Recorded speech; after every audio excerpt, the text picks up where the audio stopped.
The federal government plans to launch a rent-to-own program.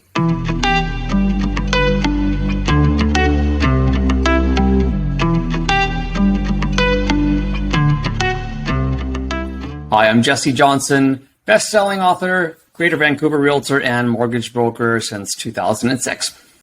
And I'm Azim Virani, longtime real estate investor and also Metro Vancouver Realtor.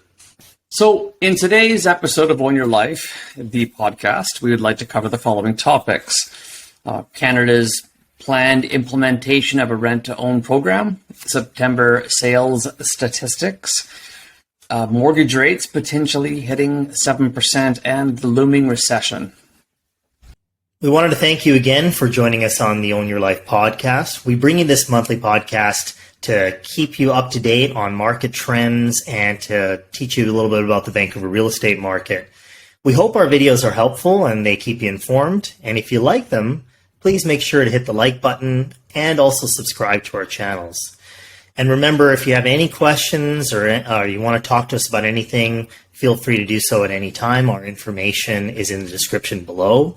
You know, whether you're new to the real estate market, whether you're buying or selling your home, or whether you're an experienced real estate investor just wanting to pick our brain, feel free to reach out to us anytime.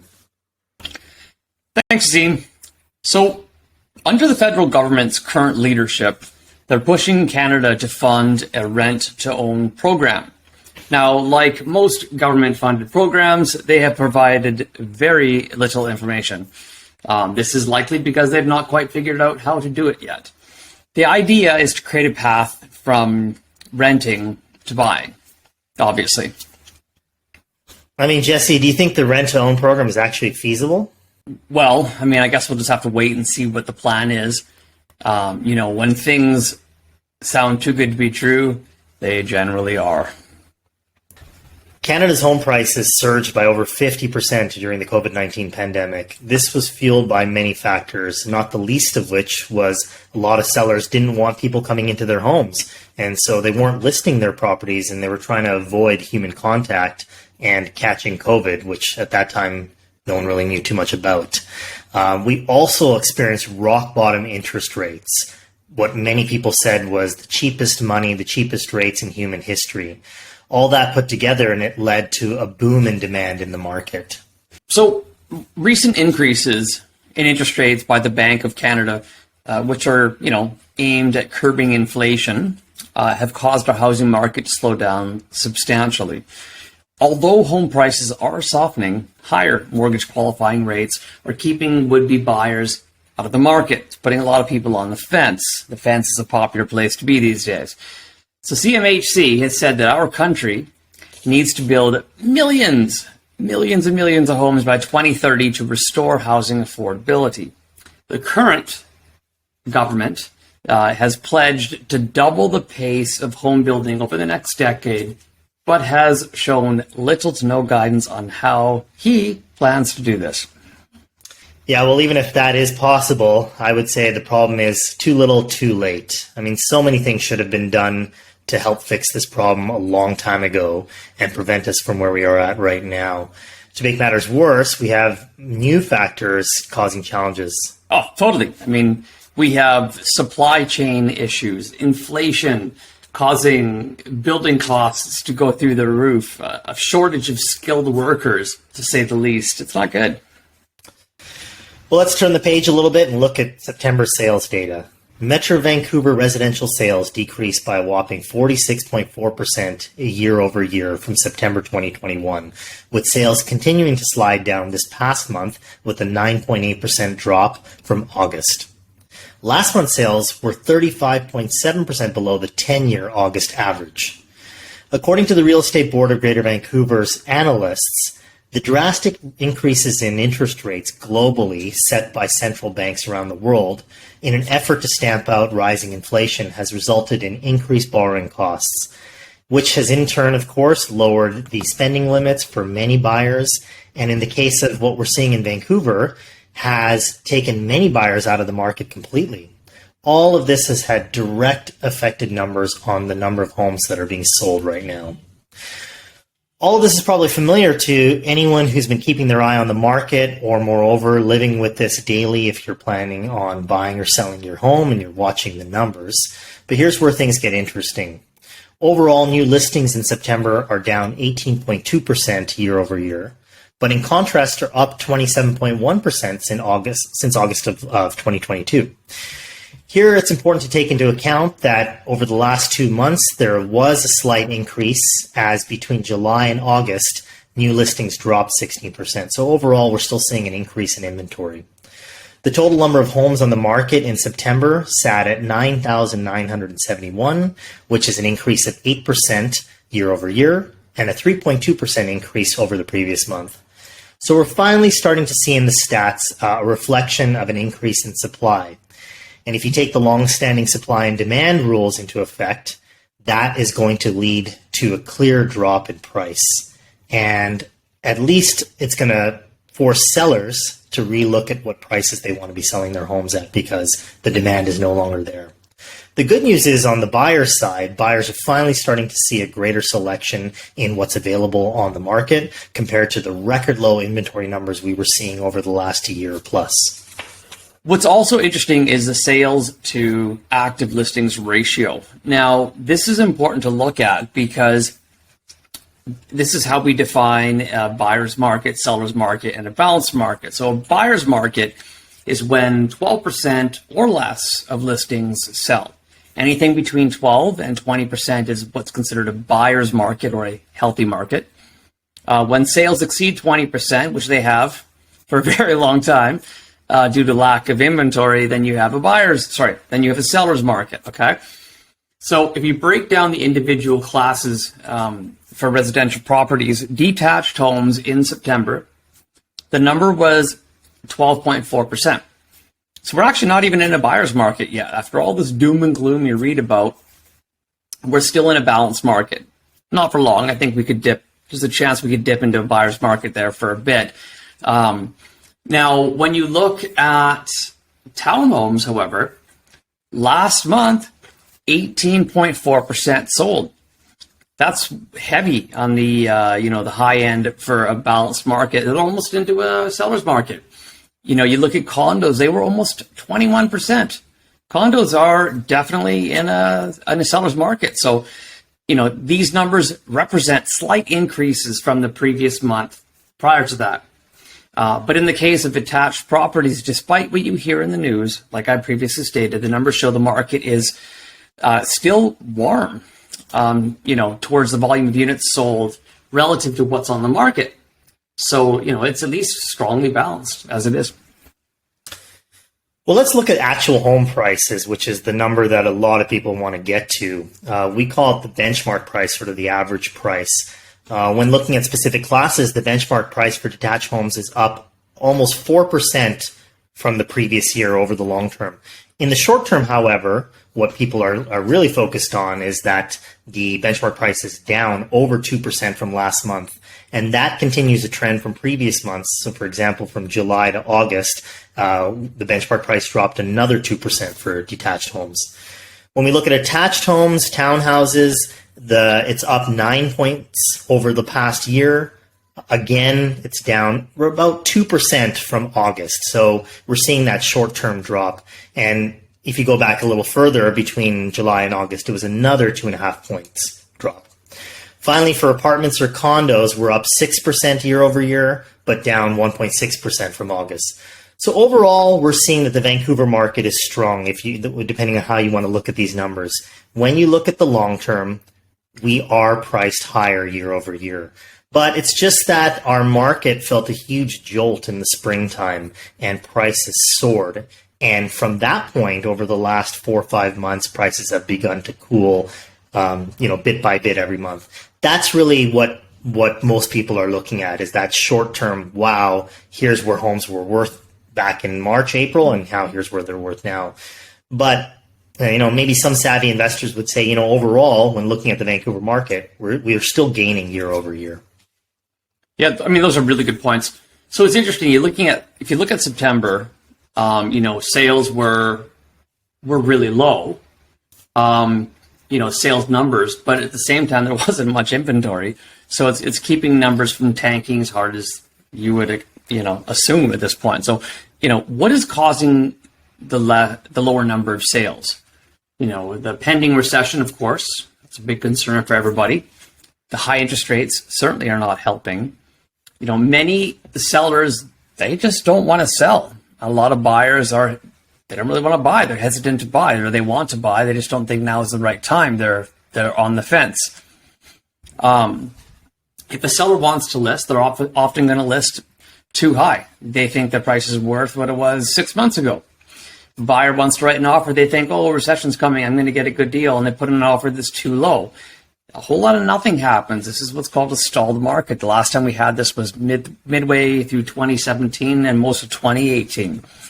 And then what happened? All these buyers that waited, we went on a huge run after that. And now they're in crazy bidding wars and pissed off that they just didn't buy something when the market was a bit slower. We're in that slower market now. So enjoy. Yeah, I mean, it's hard. It's hard to time the market out perfectly. A common line I've used with a lot of our clients is, as it stands right now, we have more active clients than in most periods, at least in my history. But in terms of actual movement, whether it's on the listing side or the buying side, everyone is stalled. Just like you said, Jesse.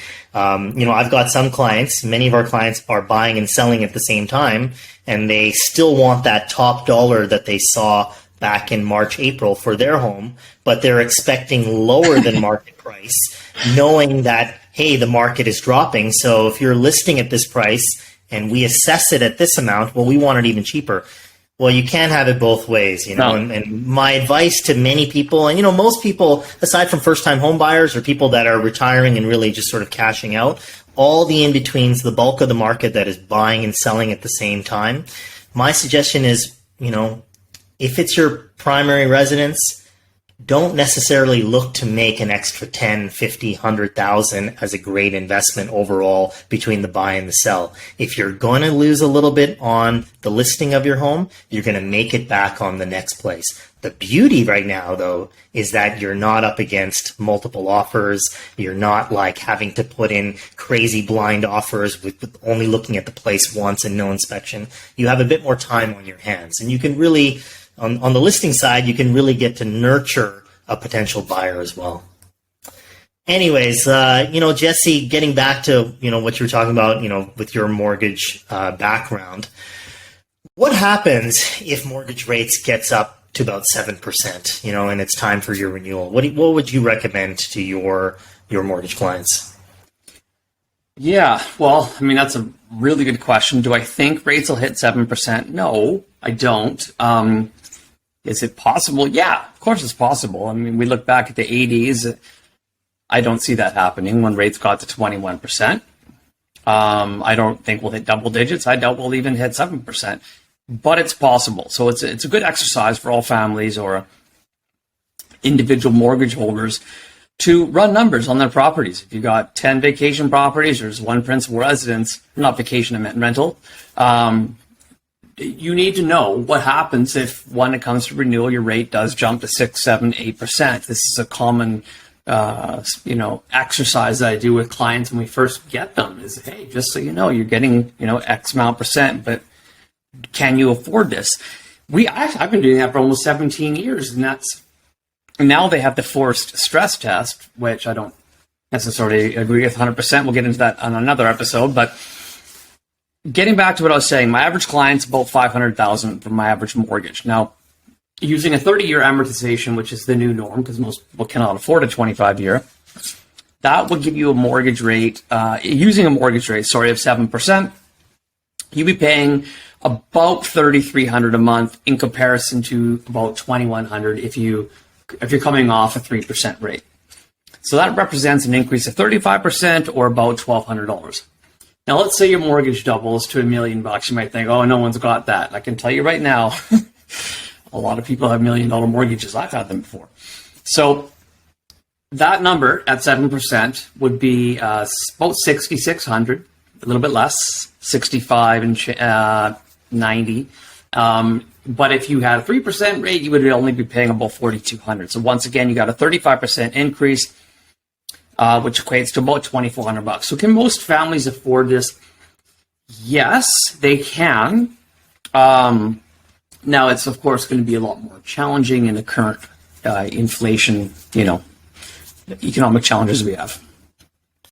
Yeah, and as we've discussed before, I mean, average income in Canada, certainly in BC, has increased, of course, over time, but not nearly as much as what home prices have been. And, you mentioned there the possibility of these $1 million mortgages. And while that may not be as common in the rest of Canada, certainly I'm sure you see a lot of those in the Metro Vancouver area. It's getting more and more commonplace. So, as a mortgage holder with an upcoming renewal, what would you recommend then in saying, after saying all this, what route would you suggest? Yeah, so, selling should be your last option. You want to collect properties, not sell them. So don't sell. Unless you really have to. Your best option would be to take a 1 or worst case scenario 2-year fixed term. Don't go with a 5-year term. And I would actually strongly be looking into the variable. Now you might think variable, this guy's crazy. The rates keep going up. They do keep going up, but that's only going to happen until they curb inflation, we're probably going to be going into a recession. Well, what do you do to get out of a recession? You lower rates. So in comparison, if I took, which I wouldn't do, but let's just say I did, a current 5-year fixed at about 6%, Smarty Pants Azim takes a variable, which is at about 5%. In about a year or even 6 months, rates will probably be lower. Maybe it's even a year and a half. And yes, the variable is going to go back up a bit, and there's a small chance Azim could actually exceed my 5-year fixed. However, when the rates drop, and they will, they're going to drop substantially. And that's what's going to cause Azim's mortgage to be substantially more cost effective than mine. In addition to that, I'll be stuck in my 5-year term for 5 years at 6% with a big ass penalty depending on the lender to get out. So yeah, I'd still take a variable today. Essentially, anyone taking a 5-year fixed today will be kicking themselves within less than 2 years. Mark my words. Well, let's chat about the looming recession that everyone's talking about. It's not really a matter of if, it's more a matter of when. What are your thoughts, Azim? Yeah, it's a great question. And to be honest, my answer is it's tough to say. Even if you listen to the experts and the forecasters, they're still up in the air about what to predict about a looming recession. Odds are we're probably going to go into a recession in 6 to 9 months from now. But, what does that mean then? How long are we going to be in a recession? Historically, recessions last about 10 months. Now, it doesn't sound that bad, but we have to take into account that it takes many, many more months to recover from that. If you look historically, for example, the last Great Recession in 2008 lasted 19 months in the U.S. Mind you, it only lasted 7 months in Canada, and it's, partly because of our stronger bank situation, our economic conditions here. But when you actually look at the history, the US 08 crash actually started in December of 2007, while ours started about a year later. So even if our recession ends sooner, looking at what happened the last time around, we're still going to be affected by our neighbors down south, who are our biggest trading partner, who are times 10 our population. We are, no matter how strong our banks and our economy is here, we're affected heavily by what happens down there. So, great points. At this point, recovery from a recession looks like it's not going to be until 2024. Now, even if we somehow dodge the recession bullet, we're still going to have, financial turmoil. It's going to take some time to recover. So in our opinion, which we both agree on, I would say 2024 at best. It could be longer. So, could Canada actually still go into another real estate boom, specifically Vancouver? Yeah.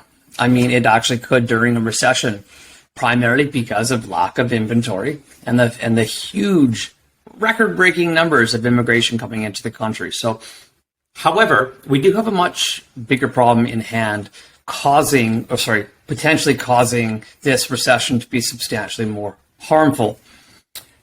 Our federal government has recently stated the plan for recovery is to print more money. Yes, the exact problem in hand has been caused from printing more money, and that is their brilliant idea to get out of it. So, when you print money, it causes inflation. That's where we're at.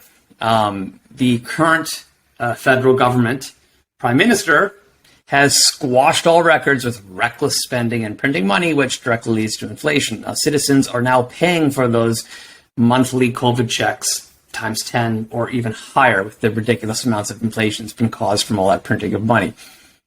He plans to print and pump over $3 billion in various rebates to help renters with high rent payments. Are you kidding me? Don't get me wrong, I used to love this guy, but the love is long gone. I think this is a horrible idea. I don't know. I think this is really bad, but let's not turn this podcast focused on real estate into a political rant. Yeah, I definitely don't want to turn this into a political debate, but certainly, we can look back just a year or two ago and everyone was happy about the checks being dished out to really help bolster what could have been a failing economy during an unprecedented pandemic. And certainly a lot of those measures were necessary, but what we weren't thinking about at that time is where this money was all coming from. And, we're seeing the results of that now. But in any case, we wanted to thank you again for joining us on this episode of the Own Your Life podcast. We hope you found it informative. As we mentioned at the top, if you have any questions about the market, if you're thinking of buying or selling your home and worried about how to navigate this changing economy, you want to look at the value of your home, feel free to reach out to us at any time. Our information is in the description below.